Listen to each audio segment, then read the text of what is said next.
warahmatullahi wabarakatuh. Bismillahirrahmanirrahim. Alhamdulillahi rabbil alamin. Asyhadu an la ilaha illallah wahdahu la syarika la al-maliku haqqul mubin. Wa asyhadu anna Muhammadan abduhu wa rasuluhu khatamul anbiya'i wal mursalin. Allahumma salli wa sallim wa barik ala Muhammadin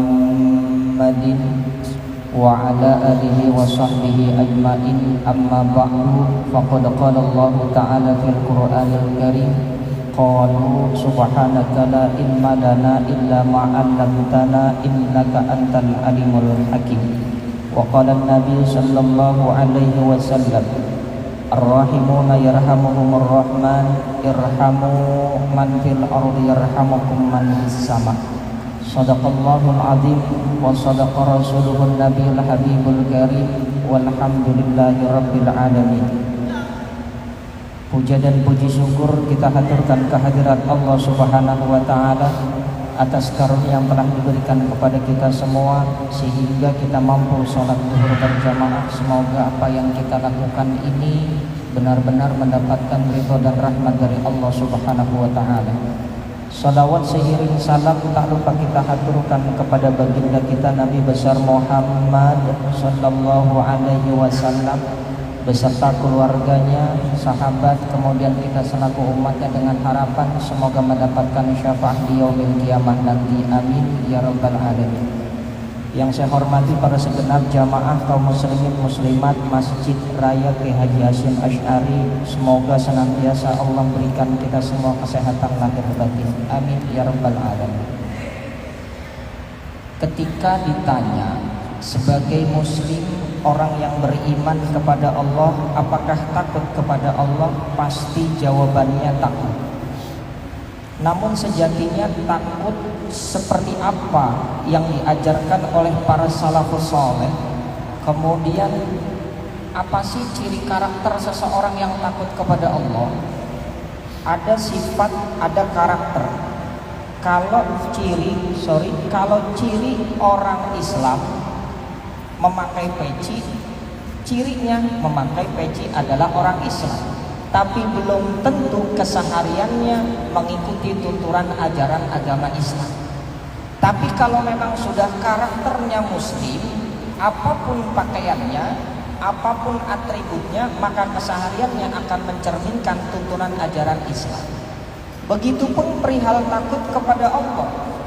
Kalau perihal takut kepada Allah, Abu Hamid bin Muhammad Al-Ghazali dalam karangannya kitab Mukasyafatul Qulub, beliau torehkan tinta ada pendapat Imam Abu Layth. Setidaknya ada 7 karakter orang-orang yang benar takut kepada Allah dalam kesehariannya. Dari 7 ini salah satunya adalah batnuhu ba'idun minal haram. Perutnya, apa yang dia konsumsi itu terhindar dari barang yang haram. Jangankan barang yang haram, barang yang syubhat sekalipun tidak akan tersentuh di dalam perutnya, bahkan kesehariannya. Kenapa karakter kuat ini harus ada dalam pribadi orang yang takut kepada Allah? Ada sebuah hadis dalam kitab ini, siapa orangnya yang makan 1 suap saja barang haram kemudian berada di mulutnya, maka malaikat penghuni langit dan bumi akan terus melaknatnya selama barang haram itu ada dalam perutnya. Na'udzubillah min dzalik. Nanti ada sebuah pertanyaan, Pak, saya ini punya masa lalu yang kelam, saya ini mantan pencuri, saya ini mantan perampok. Jangankan yang syubhat, yang haram pun sudah saya makan. Bahkan saya itu dulu miskin, gak punya apa-apa. Saya pengen makan sehingga punya tetangga, punya orang, saya makan.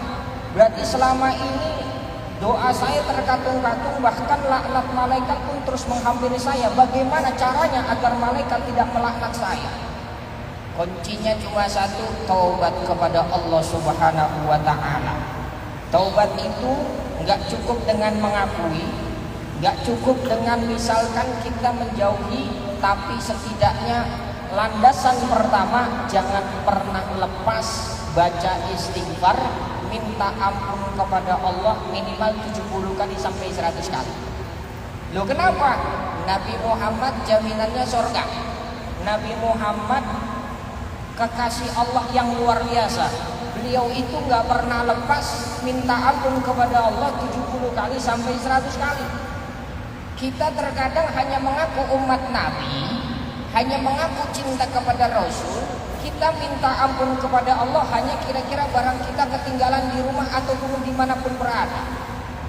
Kita pengen doanya langsung tokcer Allah jawab, sedangkan dosa kita terlalu banyak dan kita enggan minta ampun kepada Allah. Dalam sebuah catatan sejarah, Nabi dalam sebuah perang Khandaq, perang Parit, itu pernah doanya itu 3 hari baru dijawab. Seorang Nabi yang maksum luar biasa, seorang Nabi Muhammad junjungan kita pernah doa kepada Allah 3 hari baru dijawab. Bagaimana dengan kita yang sholat kalau lagi ingat, sholat tepat waktu kalau lagi kepepet?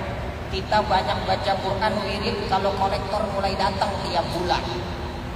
Padahal tuntunannya mau susah mau senang minta ampun tetap jalan terus. Situ satu solusinya. Yang kedua solusinya apa? Sholat taubat. Pertanyaan sederhana buat diri kita semua. Selama seminggu ini berapa kali kita sholat taubat? Atau jangan-jangan kita udah lupa namanya sholat taubat. Padahal dulu guru-guru kita di kampung ngajarin kita namanya sholat awwabin.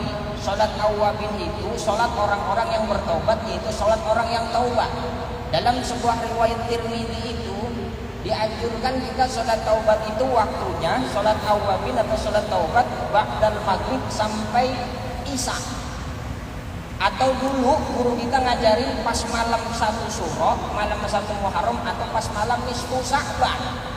Cuma fenomena yang terjadi di masyarakat kita ketika malam nisfu Sya'ban, kita cuma rebutan baca Yasin, kemudian kita rebutan air. Ketika malam 1 Syuro kita rebutan pawai obor. Padahal orang-orang tua dulu, guru-guru kita di kampung ngajarin yuk sholat sunnah awwabin 6 rakaat. Yuk sholat sunnah taubat. Syukur-syukur saya punya amanah dari guru saya. Lakukan sholat sunnah taubat sekali engkau berbuat salah dan dosa. Kalau setiap hari kita bersalah kepada Allah, bersalah kepada manusia berkali-kali, maka sholat taubatlah berkali-kali. Karena apa? Kita tidak akan punya arti apa-apa sebagai hamba Allah kalau nggak ada ampunan Allah. Dan kita nggak akan bisa meraih apapun kalau tanpa bimbingan Allah dan Rasulullah Sallallahu Alaihi Wasallam. Sehingga solusi ketika kita sudah ada pernah makan barang haram dan syubhat, solusinya taubat, banyakin istighfar kepada Allah. Sholat taubat jangan pernah lepas sampai kapan? Sampai ajal menjemput kita. Kemudian bimbingannya bagaimana? Jangan pernah lepas sholat istikharah. Kalau kita mungkin pertanyaan sholat istikharah itu terakhir mungkin ketika kita memilih pasangan. Padahal orang-orang soleh dulu sholat istikharah tiap hari menjelang setelah waktu duha atau setelah syuruk, sholat syuruk. Mereka itu sholat istikharah, kemudian sholat duha. Ada yang sholat duha dulu kemudian istikharah. Pertanyaannya, kenapa harus pagi? Ketika kita ingin cari nafkah, kita mengharapkan apa yang kita cari itu Allah berikan yang terbaik. Walaupun secara kasat mata kita, oh ini nggak mungkin. Tapi kalau memang Allah memberikan terbaik, maka itulah rezeki kita yang Allah berikan hari ini. Pertanyaannya, sudahkah kita sholat taubat? Sudahkah kita sholat istikharah hari ini? Ma'asyiral muslimin wal muslimat rahimakumullah. Kesimpulan dari kultum yang singkat ini, pertama, karakter orang yang takut kepada Allah kesehariannya jauh dari perkara yang syubhat apalagi haram. Kalau kita sudah melakukan perkara syubhat dan haram, solusinya pertama, minta ampun kepada Allah, perbanyak minta ampun. Yang kedua, perbanyak sholat sunnah taubat. Berapa kali sholat sunnah taubat? Biasanya urusan dosa kita yang paling paham. Karena kita pandai menyembunyikan dosa kita, tapi kita nggak pandai menyembunyikan kebaikan kita. Yang ketiga, jangan pernah lepas sholat istikharah. Kenapa? Ketika kita sudah bertobat, minta bimbingan kepada Allah agar terus menapaki bumi ini benar-benar sampai akhir hayat dalam keadaan husnul khotimah. Semoga kita semua termasuk hamba Allah yang benar-benar dibimbing sampai akhirat kelak. Al-Fatihah. A'udzubillahi minasyaitonir rajim. Bismillahirrahmanirrahim. Alhamdulillahirabbil alamin. Ar-Rahmanir Rahim. Maliki yaumiddin. Iyyaka na'budu wa iyyaka nasta'in. Ihdinas siratal mustaqim. Shiratal ladzina an'amta 'alaihim ghairil maghdubi 'alaihim waladdallin. Astaghfirullahal 'azim. Alhamdulillahirabbil alamin. Allahumma shalli 'ala sayyidina Muhammad wa 'ala ali sayyidina Muhammad. Allahumma bijahi nabiyyikal mustafa wa rasulika al-murtada tauhir qulubana wa alsinatana wa ahwalana min kulli wasfin yuba'iduna an musyahadatika wa mahabbatika wa amizna ala sunnati wal jama'ah wa syauqi ila liqa'ika ya dzal jalali wal ikram. Rabbana atina fid dunya hasanah wa fil akhirati hasanah wa qina adzabannar.